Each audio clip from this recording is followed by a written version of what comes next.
Baik, perkenalkan nama saya Yosia Ganta Purba dengan NIM 221401132. Pada kesempatan kali ini saya akan menjelaskan materi dalam kecerdasan buatan, yaitu adalah pencarian atau searching. Pencarian dalam kecerdasan buatan adalah topik yang penting untuk memahami bagaimana sistem AI untuk mencari dan menemukan informasi yang dibutuhkan, dari algoritma pencarian dasar hingga teknik optimisasi mutakhir. Eksplorasi ini mengungkap dunia pencarian yang berkembang pesat dalam AI. Kemudian kita masuk ke dalam memahami pencarian dalam kecerdasan buatan. Dasar pencarian. Pencarian dalam AI melibatkan pencarian solusi yang optimal untuk masalah yang diberikan. Hal ini dilakukan dengan menelusuri ruang pencarian dan mengevaluasi kemungkinan solusi. Kemudian jenis pencarian.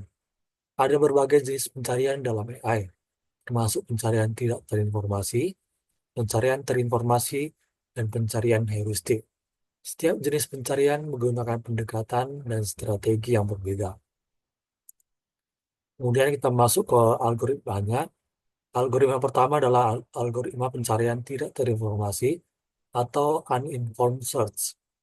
Yang pertama adalah pencarian lebar atau breadth first search, yaitu dengan menjelajahi semua node pada tingkat yang sama sebelum pindah ke tingkat berikutnya. Kemudian yang kedua adalah pencarian dalam atau depth first search, yaitu dengan menelusuri suatu cabang hingga mencapai tujuan atau mencapai titik buntu. Kemudian yang ketiga adalah pencarian iteratif deepening, yaitu dengan menggabungkan efisiensi DFS dengan ruang pencarian terbatas. Kemudian algoritma selanjutnya adalah algoritma pencarian dari informasi atau informed search. Itu adalah pencarian greedy, yaitu dengan memilih node yang tampak paling dekat dengan tujuan. Kemudian selanjutnya adalah pencarian A-search, yaitu dengan menggabungkan biaya jalur dengan estimasi jarak ke tujuan. Kemudian selanjutnya adalah pencarian hill climbing, yaitu dengan mencari solusi terbaik secara bertahap dengan meningkatkan nilai fungsi objektif. Kemudian kita masuk ke dalam strategi pencarian yang umum digunakan. Strategi pertama adalah algoritma genetika, yaitu dengan menggunakan evolusi untuk menemukan solusi yang optimal. Strategi yang kedua adalah pencarian heuristik, yaitu dengan menggunakan pengetahuan domain untuk mempercepat pencarian. Kemudian strategi yang ketiga adalah pencarian berbasis data, yaitu dengan menggunakan basis data untuk menyimpan dan mencari informasi. Kemudian kita masuk ke materi berikutnya adalah optimasi pencarian, yaitu teknik dan pendekatan. Yang pertama adalah pemangkasan, yaitu dengan mengurangi ruang pencarian dengan menghilangkan node yang tidak menjanjikan. Yang kedua adalah heuristik, yaitu dengan menggunakan pengetahuan domain untuk memperkirakan jarak tujuan. Yang ketiga adalah teknik pembelajaran mesin, yaitu dengan melatih model untuk mempelajari pola dan memprediksi solusi yang optimal. Kemudian, eh, aplikasi pencarian dalam kecerdasan buatan, yaitu ada tiga aplikasi. Yang pertama adalah sistem navigasi, yaitu dengan mencari rute terpendek atau jalur optimal. Yaitu yang kedua adalah sistem rekomunikasi, yaitu dengan mencari produk atau konten yang sesuai dengan preferensi pengguna. Kemudian yang ketiga adalah AI permainan, yaitu dengan mencari strategi optimal untuk menang dalam permainan. Kemudian kita masuk ke bagian terakhir, yaitu kesimpulan dan penutup. Pencarian dalam kecerdasan buatan adalah bidang yang dinamis dan berkembang pesat. Dengan memahami algoritma dan strategi dan aplikasi, pencarian memungkinkan kita untuk membangun sistem AI yang lebih canggih dan efisien. Pada kesempatan kali ini, saya akan menjelaskan materi mengenai ketidakpastian atau uncertainty dalam kecerdasan buatan. Kecerdasan buatan atau AI adalah teknologi yang berkembang pesat dengan potensi untuk mengubah banyak aspek kehidupan kita. Namun, masih banyak ketidakpastian yang menyertai pengembangan dan penerapannya. Yalah, kita akan masuk ke bagian selanjutnya, yaitu definisi dan konsep dasar ketidakpastian dalam kecerdasan buatan. Yang pertama adalah definisi. Ketidakpastian atau uncertainty dalam AI mengacu pada situasi di mana informasi yang tersedia tidak lengkap, tidak pasti, atau ambigu. Ketidakpastian adalah salah satu tantangan utama yang harus dihadapi dalam pengambilan keputusan berbasis AI. Kemudian selanjutnya adalah konsep dasar. Untuk menangani ketidakpastian, AI yang menggunakan berbagai pendekatan seperti teori probabilitas untuk membuat prediksi berdasarkan probabilitas, logika kemungkinan untuk menangani derajat kemungkinan suatu peristiwa, dan model statistik untuk memodelkan ketidakpastian menggunakan data. Kemudian terdapat sumber-sumber ketidakpastian dalam kecerdasan buatan. Yang pertama adalah data. Data yang tidak lengkap, tidak akurat, atau bias dapat menyebabkan hasil AI yang tidak dapat diandalkan. Kemudian algoritma. Kompleksitas algoritma AI dapat menyebabkan ketidakpastian dalam interpretasi dan hasil. Kemudian selanjutnya adalah lingkungan. AI beroperasi di dunia nyata yang dinamis dan tidak pasti, yang dapat memengaruhi kinerjanya. Kemudian eh, selanjutnya adalah tantangan dalam menghadapi ketidakpastian. Tantangan yang pertama adalah keandalan. Eh, Ketidakpastian dapat menyebabkan hasil AI yang tidak dapat diandalkan, yang berpotensi menimbulkan risiko. Kemudian tantangan yang kedua adalah keterjelasan. Kompleksitas AI dapat menyulitkan untuk memahami bagaimana sistem mencapai keputusan. Kemudian tantangan yang ketiga adalah kontrol. Ketidakpastian dapat membuat sulit untuk mengontrol dan memanipulasi perilaku AI. Kemudian bagian selanjutnya adalah metode-metode untuk mengelola ketidakpastian. Metode pertama adalah pemrosesan probabilistik, yaitu dengan menggunakan probabilitas untuk mewakili ketidakpastian dan membuat keputusan. Metode yang kedua adalah logika fuji, yaitu dengan menangani ketidakpastian dengan representasi kebenaran yang tidak pasti. Kemudian metode yang ketiga adalah pembelajaran yang kuat, yaitu AI belajar dari pengalaman dan beradaptasi dengan ketidakpastian. Kemudian selanjutnya adalah implikasi etis dan regulatori. Yang pertama adalah etika. AI yang tidak pasti dapat menimbulkan dilema etika seperti bias dan diskriminasi. Kemudian yang kedua adalah regulasi. Perlunya regulasi untuk memastikan pengembangan dan penggunaan AI yang bertanggung jawab. Kemudian yang ketiga adalah tanggung jawab, yaitu penting untuk menentukan tanggung jawab atas keputusan yang dibuat oleh AI. Kemudian, selanjutnya adalah masa depan kecerdasan buatan dan ketidakpastian. Yang pertama adalah peningkatan AI, yaitu dengan perkembangan AI berlanjut yang akan mengurangi beberapa ketidakpastian. Kemudian yang kedua adalah pemahaman yang lebih dalam, yaitu dengan pemahaman yang lebih baik tentang ketidakpastian yang akan membantu perkembangan AI. Kemudian yang ketiga adalah kerjasama manusia dengan AI. Kerjasama manusia dengan AI dapat meminimalkan risiko yang terkait dengan AI. Kemudian yang terakhir adalah kesimpulan dan pembelajaran, yaitu adalah ketidakpastian adalah bagian integral dalam kecerdasan buatan. Memahami sumber, tantangan, dan metode untuk mengelola ketidakpastian sangat penting untuk pengembangan dan penerapan AI yang bertanggung jawab. Baiklah, materi selanjutnya adalah logika puji. Logika puji adalah pendekatan komputasi yang memungkinkan representasi dan manipulasi informasi yang tidak pasti, seperti dalam bahasa manusia. Ini membantu AI untuk menangani data yang kompleks dan tidak pasti, memberikan solusi yang lebih intuitif dan fleksibel. Baiklah, kita akan masuk ke bagian pengantar logika puji. Yang pertama adalah logika puji. Logika puji menawarkan cara untuk memodelkan konsep yang tidak pasti atau kabur dalam sistem AI. Ini dapat digunakan untuk mewakili pengetahuan yang kompleks seperti bahasa manusia. Kemudian selanjutnya adalah konsep dasar.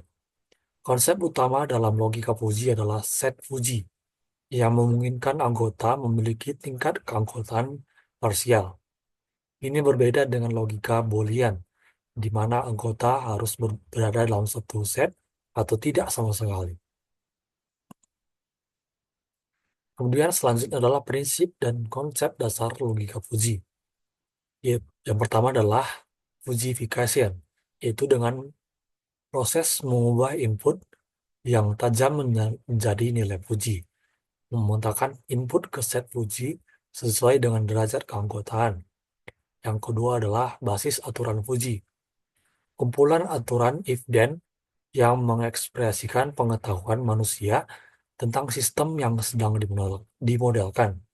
Aturan ini menghubungkan variabel input dan output.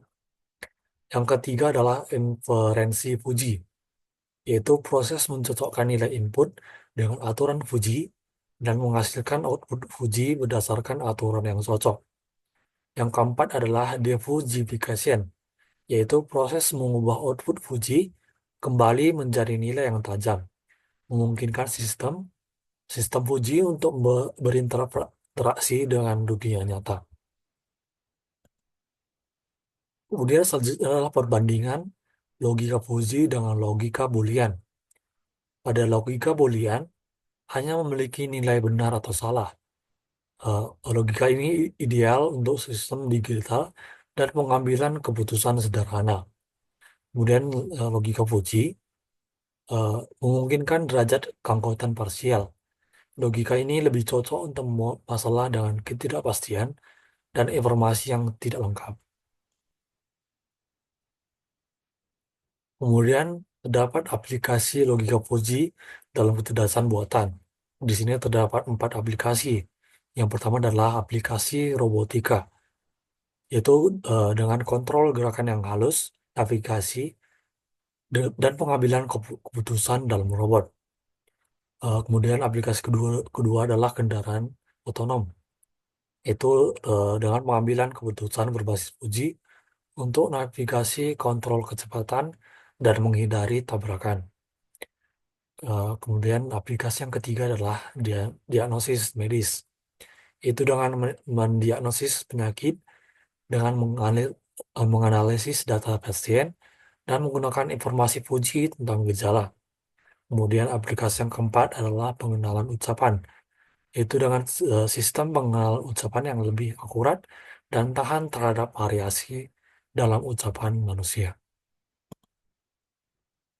Kemudian yang termasuk dalam materi selanjutnya adalah pengambilan keputusan menggunakan logika Fuji. Yang pertama adalah identifikasi variabel, yaitu dengan menentukan variabel input dan output yang relevan untuk masalah pengambilan keputusan. Yang kedua adalah definisikan set Fuji, yaitu dengan menentukan set Fuji dan derajat keanggotaan untuk setiap variabel sesuai dengan domain masalah.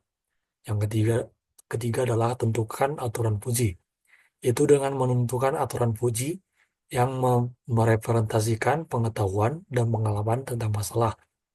Yang keempat adalah evaluasi aturan, yaitu dengan mengevaluasi aturan Fuji berdasarkan input yang diberikan dan hitung derajat keanggotaan untuk setiap aturan. Yang kelima adalah hitung output Fuji, yaitu dengan menggabungkan hasil evaluasi aturan untuk mendapatkan output Fuji yang mewakili solusi untuk masalah.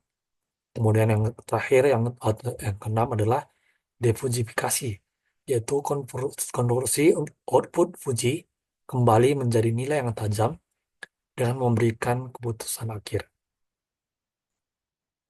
Kemudian terdapat beberapa tantangan dan peluang logika Fuji dalam kecerdasan buatan. Yaitu yang pertama adalah kompleksitas. Itu dengan merancang sistem Fuji yang kompleks membutuhkan keahlian dan pemahaman yang mendalam. Kemudian yang kedua adalah interpretasi.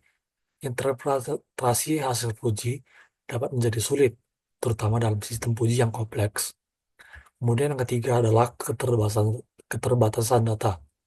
Sistem Fuji membutuhkan data yang cukup untuk pelatihan dan validasi yang efektif.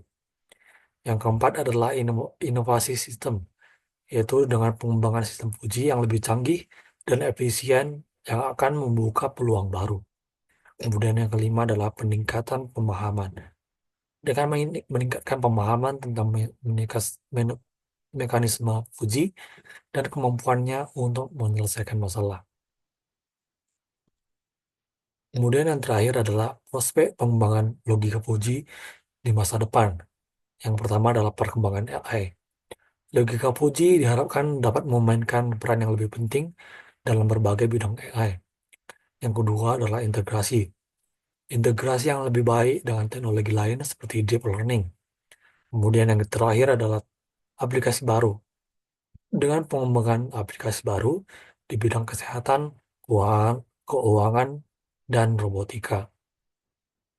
Baiklah, kita akan masuk ke materi terakhir, yaitu peran machine learning dalam kecerdasan buatan. Mesin pembelajaran atau machine learning memainkan peran penting dalam revolusi kecerdasan buatan atau AI modern. Dari asisten virtual hingga sistem diagnosis medis, AI yang didukung oleh machine learning mengubah berbagai aspek kehidupan kita. Apa itu machine learning? Definisinya adalah machine learning adalah subbidang kecerdasan buatan yang memungkinkan komputer untuk belajar dari data tanpa diprogram secara eksplisit. Prinsipnya adalah algoritma dalam machine learning adalah menganalisis data, mengidentifikasi pola, dan membuat prediksi atau keputusan berdasarkan pola tersebut. Kemudian kita akan membahas algoritma yang ada dalam machine learning, yaitu supervised, unsupervised, dan reinforcement. Yang pertama adalah supervised learning, yaitu adalah algoritma belajar dari data berlabel dan menggunakannya untuk membuat prediksi pada data baru.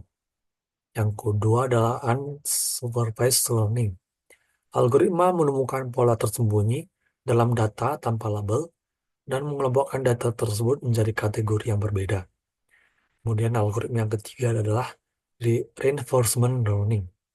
Algoritma belajar melalui interaksi dengan lingkungan, menerima hadiah untuk tindakan yang benar, dan hukuman untuk tindakan yang salah. Kemudian di sini terdapat aplikasi machine learning dalam dunia nyata. Aplikasi yang pertama adalah kendaraan otonom, sistem navigasi dan pengambilan keputusan berbasis machine learning. Aplikasi yang kedua adalah pengenalan wajah. Itu adalah aplikasi keamanan dan autentikasi menggunakan algoritma pengenalan wajah. Aplikasi yang ketiga adalah rekomendasi produk, yaitu algoritma memprediksi preferensi pengguna dan merekomendasikan produk atau layanan relevan. Kemudian aplikasi yang keempat adalah diagnosa medis, yaitu algoritma membantu dalam diagnosis penyakit dan mengembangkan perawatan yang lebih efektif. Kemudian di sini terdapat beberapa tantangan dan pertimbangan etis dalam machine learning. Yang pertama adalah bias data. Algoritma dapat belajar bias dari data yang tidak lengkap atau tidak representatif. Yang kedua adalah privasi. Data pribadi digunakan untuk melatih algoritma, memunculkan masalah privasi dan keamanan. Yang ketiga adalah transparansi. Proses pengambilan keputusan oleh algoritma seringkali tidak transparan, sehingga dapat menimbulkan pertanyaan tentang akuntabilitas. Yang keempat adalah etika. Penting untuk memastikan bahwa pengembangan dan penerapan mesin learning selaras dengan nilai etika. Kemudian kita selanjutnya akan membahas mengenai perkembangan terbaru dalam mesin learning. Yang pertama adalah pembelajaran yang mendalam. Arsitektur jaringan saraf yang kompleks memungkinkan mesin learning untuk menyelesaikan tugas yang lebih kompleks. Yang kedua adalah pembelajaran transfer, yaitu dengan menggunakan model yang sudah dilatih sebelumnya untuk tugas yang berbeda dengan mempercepat proses pembelajaran. Yang ketiga adalah pembelajaran generatif. Algoritma yang dapat menghasilkan data baru yang menyerupai data pelatihan seperti teks, dan gambar. Yang keempat adalah pembelajaran berkelanjutan, yaitu sistem yang dapat belajar dari data yang baru secara berkelanjutan dan meningkatkan kinerjanya sering dengan waktu. Kemudian kita akan membahas integrasi machine learning dengan teknologi lain. Yang pertama, Internet of Things atau IoT. Machine learning memungkinkan perangkat IoT untuk mengumpulkan dan menganalisis data dalam waktu nyata. Yang kedua adalah cloud computing. Cloud menyediakan sumber daya komputasi yang diperlukan untuk melatih dan menerapkan model machine learning skala besar. Yang ketiga adalah blockchain. Machine learning dapat membantu dalam memverifikasi transaksi dan meningkatkan keamanan jaringan blockchain. Yang keempat adalah kecerdasan buatan atau AI. Machine learning adalah komponen utama dari sistem kecerdasan buatan yang memungkinkan AI untuk belajar dan beradaptasi. Kemudian yang terakhir adalah kesimpulan dan prospek yang ke depan. Machine learning telah mengubah dunia kita dan terus berkembang dengan pesat. Dari otomatisasi hingga pengambilan keputusan cerdas, peran machine learning dalam kecerdasan buatan akan semakin signifikan di masa depan. Tantangan etika dan privasi perlu ditangani dengan cermat, dan penelitian dan pengembangan machine learning harus berlanjut untuk mencapai potensi penuhnya. Sekian penjelasan dari saya. Jika ada salah kata, mohon dimaafkan. Terima kasih.